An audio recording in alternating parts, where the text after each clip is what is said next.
le montage, il a changé. Si tu as déjà eu un ou plusieurs clients en montage vidéo, mais que tu n'arrives pas encore à gagner assez pour pouvoir en vivre, tu sais très bien de quoi je parle. C'est devenu impossible de trouver des clients avec la prospection en masse parce que tous les monteurs se sont transformés en clones et que tout le monde envoie les mêmes messages. En plus de ça, c'est devenu ultra dur de trouver des clients haut de gamme qui te payent bien, comme si tous les monteurs haut de gamme avaient déjà un monteur attitré. Peut-être que tu as déjà eu des réponses avec certains clients pour qui tu aurais bien aimé travailler, mais bien souvent, tu n'as tout simplement pas le niveau pour collaborer avec eux. Et le peu de fois où tu arrives à signer des clients, c'est pas forcément les profils avec qui tu as vraiment envie de travailler. Le genre de clients relous qui sont à la fois amateurs dans leur façon de tourner les vidéos, mais aussi ultra exigeants sur les retours qu'ils te font et qui te payent vraiment peu pour les heures que tu mets à la tâche. Que tu sois étudiant en reconversion professionnelle dans le montage ou même monteur professionnel en manque de clients, c'est la même galère pour tout le monde, c'est devenu presque impossible de toucher à 2 à 3 000 euros par mois avec le montage vidéo à cause de l'état du marché actuel. Résultat, tu es frustré de ta situation et tu n'arrives tout simplement pas à vivre du montage vidéo. Si tu te reconnais dans cette description,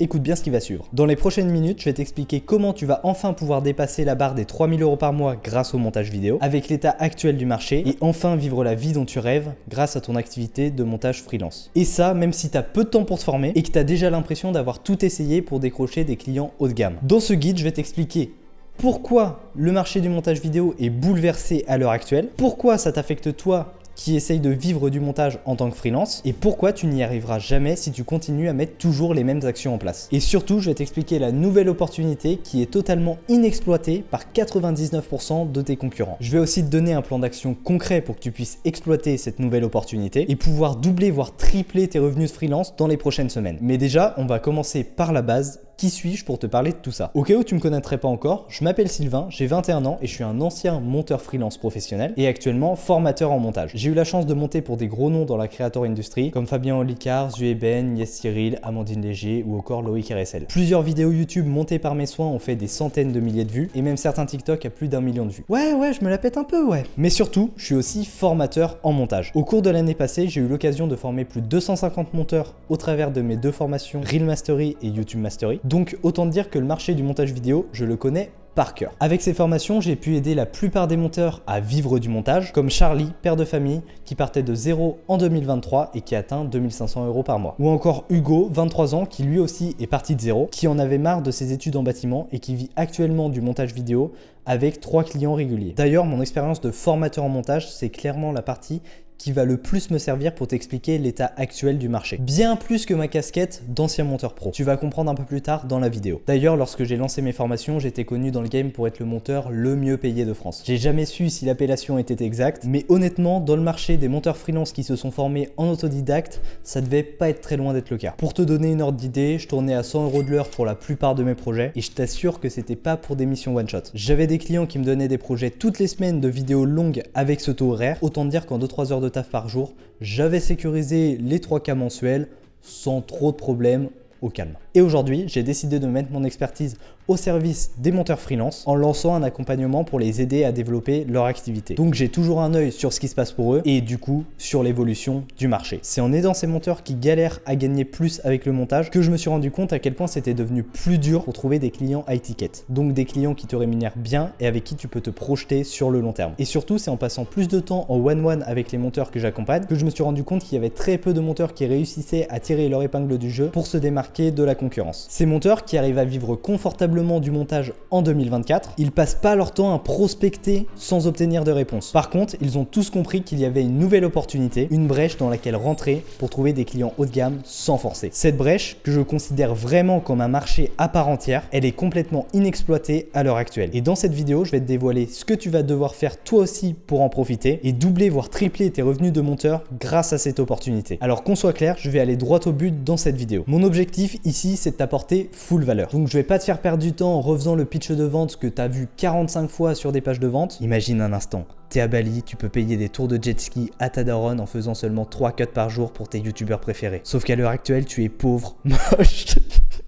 Sauf qu'à l'heure actuelle, tu es pauvre, moche, tu gères aucune meuf, mais t'inquiète pas, j'ai la solution à tous tes problèmes. Non, clairement, j'en ai marre et je pense que toi aussi. La vérité, c'est que tous les monteurs veulent la même chose. Gagner 3000 € par mois, pouvoir travailler d'où il veut, être libre financièrement et géographiquement et offrir des cadeaux à sa famille. C'est ce que je voulais il y a 2 ans quand je travaillais encore en boulangerie avant de réussir dans le montage. C'est ce que toi aussi tu veux à l'heure actuelle et c'est ce que tes concurrents veulent aussi. Sauf que toutes les personnes qui vont regarder ce guide vont l'obtenir plus vite et plus simplement. Donc qu'on soit clair, je te parle pas de faire 10 000 € par mois grâce au montage, mais de passer de quelques centaines d'euros comme tu le fais actuellement ou comme tu as pu le faire à 2000 à 3000 € par mois. Ici, je m'adresse uniquement aux personnes qui ont déjà des compétences en montage, mais qui veulent passer au niveau supérieur et trouver plus de clients qui les payent plus cher pour améliorer leur qualité de vie. Si tu n'as aucune compétence en montage, tu peux déjà quitter cette vidéo. Si tu n'as jamais fait d'argent avec le montage et que tu n'as jamais eu de clients, tu peux quitter cette vidéo. Et si t'es pas prêt à investir un petit peu de ton temps pour te former réellement et enfin réussir à vivre confortablement du montage vidéo,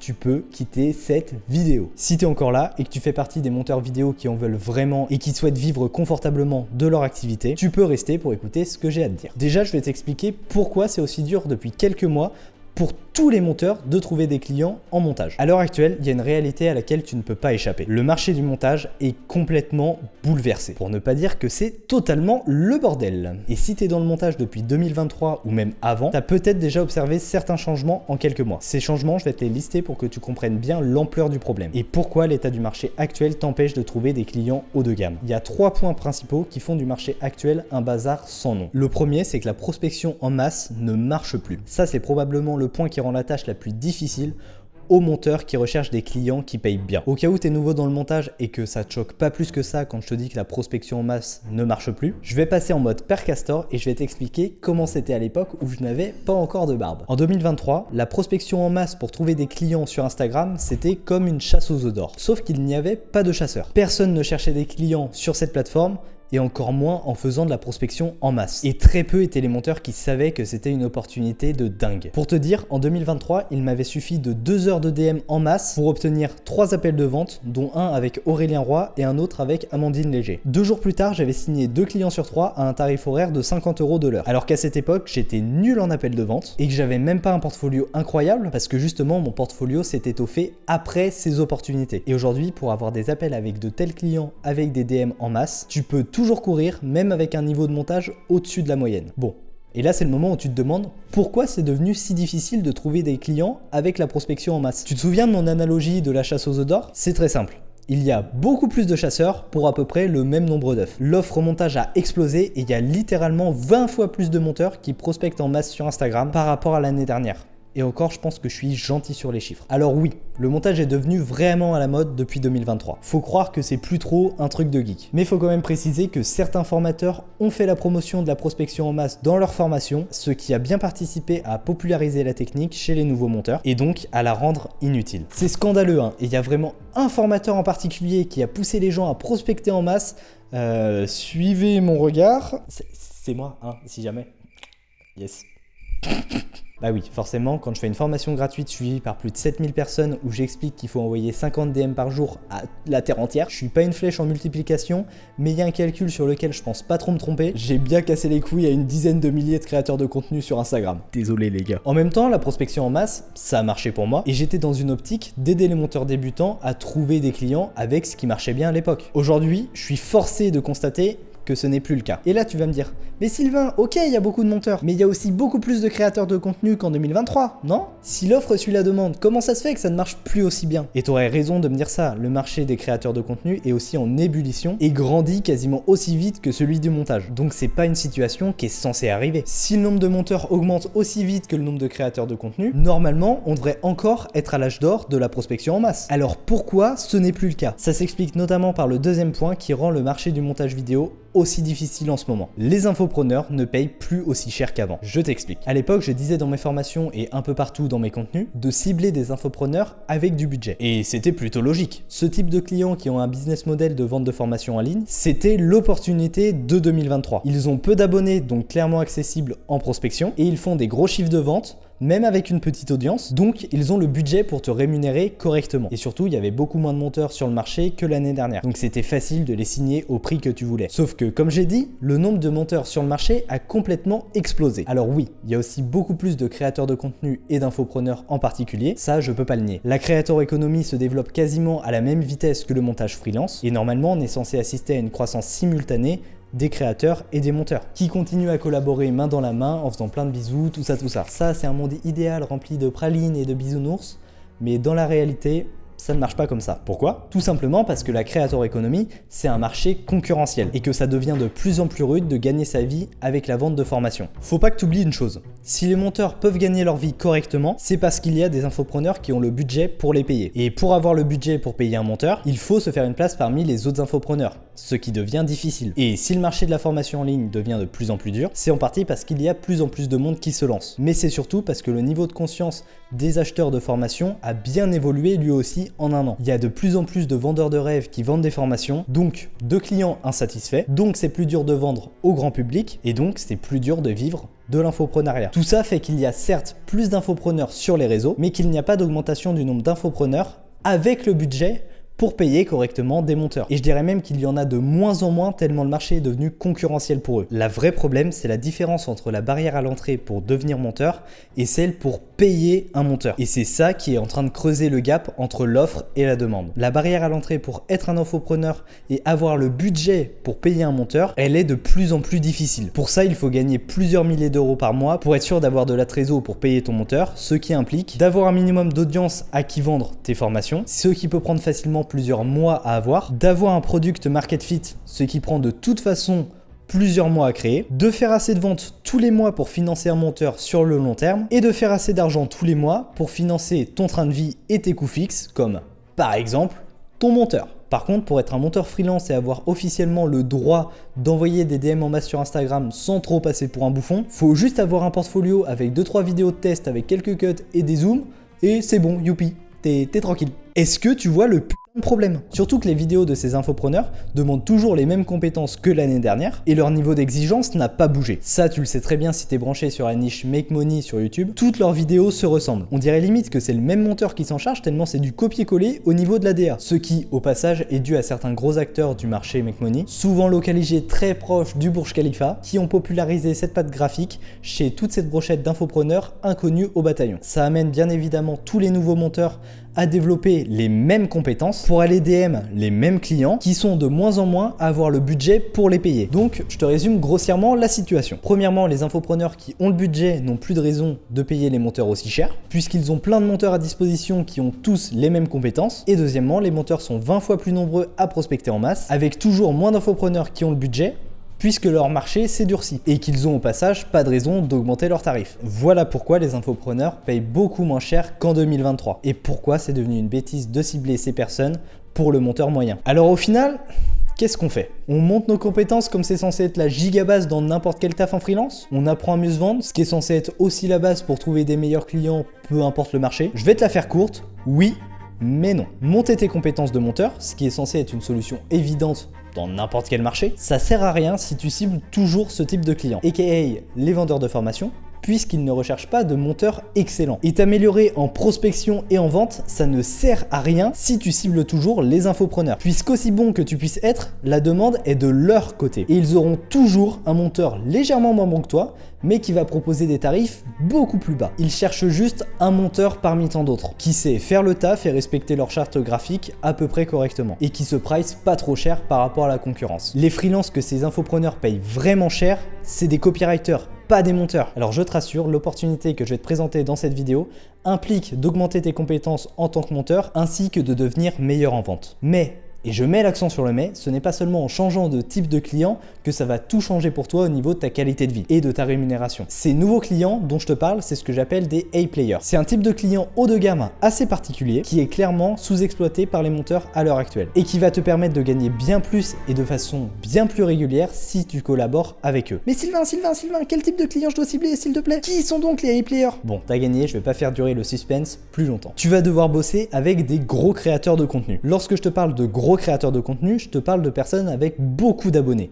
de préférence des centaines de milliers. Alors qu'on soit clair, lorsque je te parle de A-players qui ont des grosses chaînes YouTube, c'est absolument pas des youtubeurs de gauche éco-friendly qui s'interdisent de vendre des formations par pseudo-éthique et qui mangent des pâtes à partir du 15 du mois alors qu'ils ont 500 000 abonnés. Clairement, on n'est pas sur ce profil. Grégoire Dossier, Nassim Saïli, Eric Flag, voilà quelques noms que tu peux associer à des A-players. Et pour la plupart, ils ont des formations en ligne ou même des business en physique qui tournent très très bien. Ce que tu dois retenir, c'est qu'un A-player, c'est avant tout un conquérant de la création de contenu. Son objectif, c'est d'être numéro 1 de sa niche. Rien de plus. Que ce soit en termes de notoriété, d'influence et forcément de statistiques pures. Peu importe qu'ils vendent des formations ou pas. Donc logiquement, un A-player, c'est un créateur de contenu qui est connu, qui a beaucoup d'abonnés et qui fait beaucoup de vues. C'est vers ce type de client que tu vas devoir t'orienter pour les raisons suivantes. Déjà, la concurrence est ultra faible pour bosser avec eux. C'est clairement un des arguments principaux pour bosser avec ce type de client. Alors peut-être que tu me prends pour un fou quand je te dis qu'il y a zéro concurrence pour bosser avec des A-players. Parce qu'ils ont des centaines de milliers d'abonnés, parce qu'ils se font DM tous les jours, patati patata. Laisse-moi t'expliquer. L'offre est évidemment présente en termes de monteurs pour les A-players. Ils reçoivent pas mal de candidatures tous les jours, mais pas tant que ça en vrai. Je te l'ai dit, la plupart des monteurs visent uniquement les infopreneurs make money. Parce que les compétences requises pour bosser avec eux sont pas si dures à obtenir. Maîtriser la charte graphique des influenceurs crypto et tout le tralala, tu peux y arriver en 3 mois de formation, même en partant de zéro. Et quasiment tout le monde sait le faire à l'heure actuelle. Par contre, monter de A à Z la vidéo d'un A-player, c'est toute une autre histoire et c'est clairement pas le même niveau de compétence. Et c'est précisément pour ça que tu as zéro concurrence. Il y a quasiment personne sur le marché actuel qui a les compétences techniques pour bosser avec eux. Et ça mène à un deuxième avantage. Ils rémunèrent très bien. Beaucoup mieux que les infopreneurs make money avec une petite audience. Quand je te dis très bien, c'est minimum du 50 € de l'heure. Là où la plupart des infopreneurs sont redescendus à 30 € de l'heure, voire 20 pour les plus radins d'entre eux. Les A-players ont très souvent le budget pour maintenir un très bon taux horaire sur le long terme pour la collaboration. Et même s'ils priorisent pas la vente de formation comme un infopreneur classique, pour 99% d'entre eux, ça va. Le frigo est très bien rempli, ne t'inquiète pas pour eux. Et puis de toute façon, c'est logique qu'ils te rémunèrent bien, parce que c'est grâce à leurs monteurs qu'ils vont faire passer leur chaîne au niveau supérieur, au niveau visuel en tout cas, et donc ça va les aider à s'imposer sur leur marché et à passer numéro 1. Et contrairement aux petits infopreneurs assez peu connus, le niveau d'exigence au niveau de la qualité de leurs vidéos a beaucoup augmenté. On en reparlera un peu plus tard dans ce guide, mais pour les A-players, le niveau requis pour réaliser leurs vidéos a pris un énorme boost. Surtout avec l'arrivée de certains acteurs comme Iman Gadzhi ou Ali Abdaal, qui ont révolutionné les standards visuels de YouTube à leur manière. Les A-players, c'est des clients qui sont à la recherche d'un monteur créatif, qui saura sublimer leurs vidéos et les rendre uniques. C'est précisément pour ça qu'ils sont prêts à te payer cher si tu bosses avec eux, puisqu'ils recherchent des monteurs avec des compétences rares et difficilement remplaçables. Et troisième avantage, si tu bosses avec des A-players, c'est mieux qu'un BTS. Et oui, un A-player, c'est mieux qu'un BTS, c'est mieux qu'un master en audiovisuel, c'est mieux que d'avoir travaillé pour 10 infopreneurs inconnus à Dubaï mais millionnaire. En tant que monteur freelance, c'est mieux qu'à peu près tout en fait. Lorsque tu n'as ne serait-ce qu'une seule vidéo d'un A-player dans ton portfolio, c'est à peu près comme si tu avais un tampon sur ton CV avec marqué « Plus jamais au chômage, passe infini à vie ». Quand tu bosses avec un A-player, tu as plein d'avantages exclusifs que tous les autres monteurs ne pourront jamais avoir. Et je te parle pas d'OnlyFans. Les deux plus gros, c'est le réseau et la crédibilité. Le réseau parce qu'un A-player a quasiment tout le temps un réseau de fou. Si tu as bossé avec un gros nom et qu'il a kiffé ton travail, tu peux être sûr qu'il va te recommander à la terre entière. Généralement, d'autres A-players qui ont le budget, qui te recommanderont eux-mêmes à d'autres A-players qui ont le budget. Et au final, tu peux très vite te retrouver avec un arsenal de A-players dans ton portfolio, ce qui te permet de dormir sur tes deux oreilles au niveau acquisition de clients. Et limite, ne plus avoir besoin de prospecter de ta vie tout entière. C'était mon cas quand je bossais avec Amandine et Zueben à l'époque. À partir du moment où elle m'avait catégorisé comme un bon monteur, c'était l'avalanche de demandes dans mes DM de d'autres créateurs que je me permettais de pas prendre parce que j'avais le luxe de faire la fine bouche tellement j'étais bien payé avec seulement 2 clients. Le deuxième avantage de fou à avoir bossé avec un A-player, c'est la crédibilité que ça apporte à ton portfolio. Tu pourrais limite montrer ton portfolio à n'importe lequel client en t'alignant avec les tarifs de son monteur actuel. Il dirait au revoir à son monteur attitré dans la journée, même si ça fait 10 ans qu'il bosse avec lui. Avec un A-player dans ton portfolio, c'est tout simplement impossible de ne pas trouver de clients. Je te donne encore quelques bonus non négligeables. Ils sont plus pros au niveau de l'AREA sur le tournage et des rushs qu'ils te fournissent. Ils te font moins chier sur les détails de merde et ils sont souvent très sympas et compréhensifs. Beaucoup plus que tous les infopreneurs qui crient sur tous les toits qu'ils font 10 000 € par mois, mais qui te parlent en hiéroglyphes quand tu demandes de passer de 20 € de l'heure à 30 €. On va pas lâcher de nom ici, mais on vous voit. Hein. Maintenant, la question c'est comment je me suis rendu compte de cette opportunité à bosser avec des A-players que personne n'exploite sur le marché. Sachant que je suis plus un monteur freelance. Je te l'ai dit au début de cette vidéo, je passe le gros de mon temps avec les monteurs de mon accompagnement, où je les aide majoritairement sur la partie business pour identifier, démarcher et signer leurs clients haut de gamme. Et si je m'en suis rendu compte, c'est parce que j'ai vu au sein sein de mon accompagnement, les élèves qui avaient les meilleurs résultats financiers et qui étaient les mieux payés, c'était toujours ceux qui bossaient avec des A-players. L'un de ces élèves, ou plutôt l'une, c'est Emma. Emma, elle a débuté le montage professionnel pour les créateurs de contenu en novembre 2023. Donc vraiment au début du bouleversement du marché dont je t'ai parlé un peu plus tôt. Et son premier client dans le YouTube game, no joke, c'est Nassim Saïli.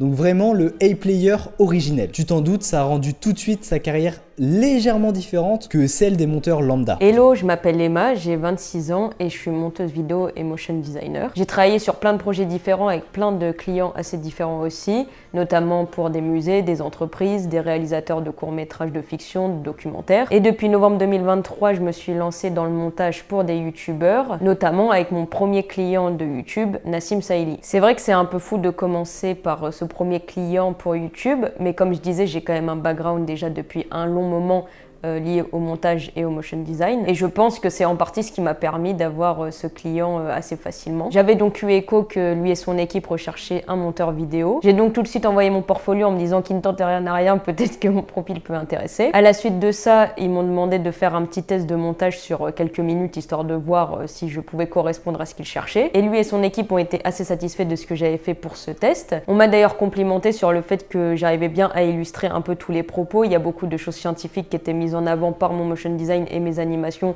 qui leur ont beaucoup plu, donc ça a été quand même un gros plus dans ma candidature, je pense, à ce moment-là. Alors c'est vrai que depuis que je travaille avec Nassim, c'est beaucoup plus simple de trouver des clients, on va pas se mentir, parce que dans mon portfolio, je l'ai mis en priorité pour montrer un petit peu mes capacités, que ce soit en montage ou en animation, et également le fait que on peut me faire confiance pour travailler correctement. Donc c'est vrai que maintenant, dès que j'envoie mon portfolio, je suis assez confiante parce que je me dis, bon, déjà il y a tout mon travail dessus, et le fait d'avoir quand même un gros nom dans mon portfolio, ça joue énormément sur la balance, ça c'est sûr et certain. Et c'est comme ça que j'ai réussi à trouver assez facilement des clients par la suite, ou d'ailleurs qu'on me contacte directement après avoir vu mon portfolio sur les réseaux sociaux ou ce genre de choses. Alors oui, je sais, on est assez loin de la galère de 99% des monteurs. Si tu te demandes comment Emma a réussi à signer un A-player sans forcer, là où la plupart des autres monteurs galèrent avec des infopreneurs qui les payent mal, je vais te révéler sa méthode tout de suite. Si elle a réussi à sortir de la masse et passer outre les codes du marché actuel, c'est pas grâce à des sorts vaudous pour séduire Nassim Saïli, mais à une compétence clé qui fait toute la différence. Cette compétence clé, c'est le motion design. Le motion design, c'est littéralement le seul skill dont tu as besoin pour vivre du montage actuellement et sortir du lot des monteurs lambda qui prospectent en masse. Alors c'est vrai que comme moi je fais du montage depuis 2021, j'ai un peu vu l'évolution du marché, on va dire, dans le domaine, et j'ai notamment remarqué que c'était beaucoup plus simple à l'époque de trouver du travail avec juste des skills assez basiques en montage, assez basiques en animation de texte ou ce genre de choses, et j'ai vraiment vu un changement, que ce soit au niveau des entreprises avec qui je travaille, au niveau des musées ou du coup avec YouTube. Et pour moi ce changement il est directement lié au fait que de plus en plus de créateurs recherchent des gens en capacité de faire des animations et du motion design pour illustrer au mieux leurs propos. J'ai surtout remarqué ça parce qu'au final, tous les clients que j'ai eus m'ont demandé à un moment donné de faire de l'animation ou du motion design. Même si c'était des jobs que j'avais remplis en précisant que j'étais juste monteuse vidéo, il y a toujours un moment où on me demandait est-ce que tu es capable de faire telle animation, est-ce que tu es capable d'illustrer au mieux tel propos, etc. etc. Et c'est là que j'ai vraiment commencé à me pencher sur le motion design parce que je me suis dit qu'il y avait vraiment une compétence à acquérir qui était ultra importante dans ce domaine-là. Par la suite, j'ai remarqué aussi que dès que je cherchais des jobs sur LinkedIn, Indeed, tout ce genre de sites, et même la plupart des postes qui étaient intitulés monteur vidéo recherchaient au final également un motion designer. Dès que je regardais un peu plus en détail la description des postes, ils demandaient toujours d'avoir des compétences sur After Effects,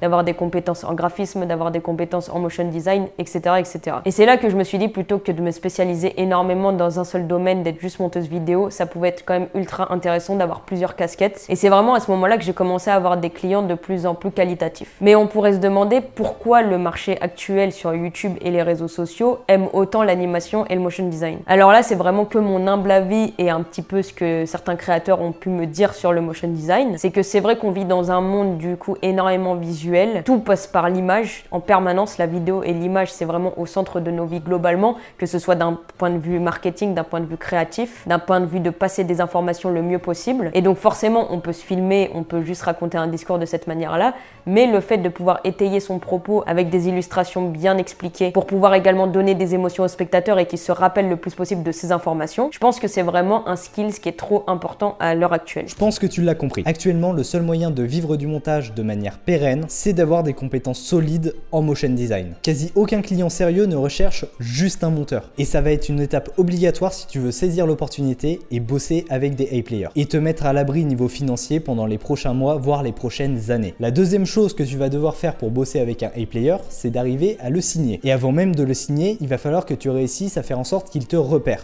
Parce que oui, c'est pas parce que la concurrence est négative que l'offre l'est aussi. Je te l'ai dit plus tôt, les gros créateurs reçoivent quand même pas mal de demandes. Et même si tu es bon en motion et que tu fais la différence par rapport aux PNJ qui les contactent, encore faut-il que ton message les interpelle et qu'ils aient envie d'en savoir un peu plus sur toi. Donc, fini la prospection en masse, il va falloir devenir excellent sur les méthodes de prospection. Tu t'en doutes, il va falloir aussi un gros step-up sur ton niveau pour gérer les appels de vente, parce que là, on n'est plus sur des branquignoles. On est sur des clients sérieux qui ont un très gros business. Que tu aies déjà de l'expérience sur tes calls de vente ou que tu en aies très peu, voire pas du tout, tu vas forcément devoir progresser par rapport à ton niveau actuel. Même si tu es un geek du motion design, tu vas être face à des businessmen. Donc, va falloir assurer sur ta mise en valeur et sur ta négociation pendant l'appel. Et justement, j'ai une bonne nouvelle à t'annoncer. Si tu souhaites faire partie des quelques monteurs qui pourront bosser avec des A-players dans les prochaines semaines et enfin réussir à dépasser les 3 000 € par mois, j'ai quelque chose pour toi. Avec Emma, on a décidé de s'associer pour créer le programme parfait. Celui qui va te permettre de débloquer les compétences requises pour signer un A-player et bosser avec lui sur le long terme. Cette formation, elle s'appelle Motion Mastery. Et grâce aux compétences en motion design et en vente que tu vas développer durant la formation, tu vas réussir à collaborer avec des A-players en moins de 90 jours et dépasser les 3 000 € par mois sans forcer. Emma est à la partie technique pour t'apprendre le motion design de A à Z. Alors je sais que quand on parle d'After Effects et de motion design, ça peut faire peur à beaucoup de gens parce que ça a l'air compliqué. Mais justement, avec cette formation, ce qu'on aimerait bien faire passer, c'est que n'importe qui peut apprendre ces compétences-là. Il faut savoir qu'on peut aussi faire énormément d'animations assez impressionnantes visuellement sans que ce soit ultra compliqué au final. Je sais aussi qu'on a tous eu peur la première fois qu'on ouvre After Effects, mais au final, c'est comme n'importe quel logiciel, ça devient même notre meilleur ami. Moi maintenant, je passe mon temps à kiffer juste aller sur After Effects et faire mes petites animations. Et je pense que nous tous monteurs, on a déjà ouvert Premiere Pro une fois dans notre vie, donc on devrait pas être trop perdu non plus sur After Effects derrière. Dans cette formation, je serai donc à la partie technique. On verra donc toutes les bases de A à Z pour apprendre le motion design. On parlera donc de ce qu'est le motion design, de ses codes appliqués à YouTube. On verra aussi les différents styles et les tendances graphiques. On fera toute une base sur les fondamentaux où on s'appliquera à étudier les principes de l'animation, toute l'organisation, le workflow, comment choisir ses ressources au mieux. J'ai donc établi toute une partie sur le côté design du motion design. On verra ensemble les bases de Photoshop et d'Illustrator afin d'organiser au mieux ses fichiers et ses graphismes pour les animer dans After Effects par la suite. Et bien évidemment, le plus gros de la formation, ce sera la partie motion du motion design. Il y aura bien évidemment toute une introduction à After Effects où on verra ensemble l'interface, où on verra comment organiser au mieux son espace de travail, gérer ses projets, tout ce genre de choses. On étudiera ensemble tous les types de calques, toutes les animations possibles, toutes les animations de texte possibles. On passera en revue tous les effets, comment créer un compositing, comment créer des masques. On se fera aussi une petite introduction à la 3D parce que ça peut être très utile dans certains cas. On verra également la manière de faire des effets spéciaux assez simplement pour du contenu YouTube, et bien évidemment comment faire au mieux ses rendus et ses exports. Pour aller plus loin, on étudiera aussi toute la partie sound design qui est très importante dans le motion design. Je vous donnerai tous mes conseils pour faire des storyboards pour gagner le plus de temps possible, et on pourra discuter également de tous les sites de ressources qui peuvent être utiles, que ce soit gratuit ou payant. Voilà un peu toutes les informations me concernant et sur le côté technique, et j'espère vous revoir très vite dans la formation.